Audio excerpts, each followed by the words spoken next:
to live on the earth in this season of the dispensation of the fullness of times is the blessing of a lifetime.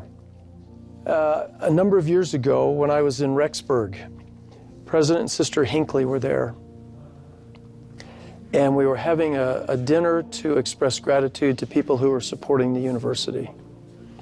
And I was seated next to President Hinckley, and we were talking about his schedule and all the talks that he had to prepare.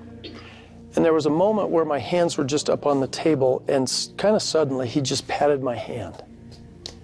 And he said, "David, this is the greatest season in the history of the restored church. David, it wasn't better in the days of Joseph.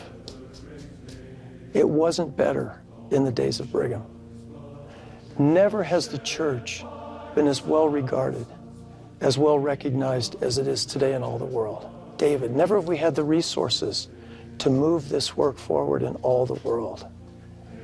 David, this is the greatest season in the history of the restored church. This is the greatest season in the history of the restored church." And we have a particular responsibility in this day. There's not a gracious way to say this. When I was the president of BYU Idaho, every Tuesday we had a devotional, and every single devotional speaker began his or her message with, "You're the finest generation. You have been saved for this day." I've had that up to here. I'm just tired of hearing it. That's right. In Arkansas, where I lived for a long time, there's a saying, when you pick up a stick, you get both ends. If they've been saved for this day, it's because they have a lot to do. Brethren, shall we not go on in so great a cause? Go forward and not backward. Courage, brethren, and on to the victory. Let your hearts rejoice and be exceedingly glad.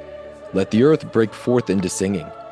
Let the dead speak forth anthems of eternal praise to the King Emmanuel, who hath ordained, before the world was, that which would enable us to redeem them out of their prison, for the prisoners shall go free.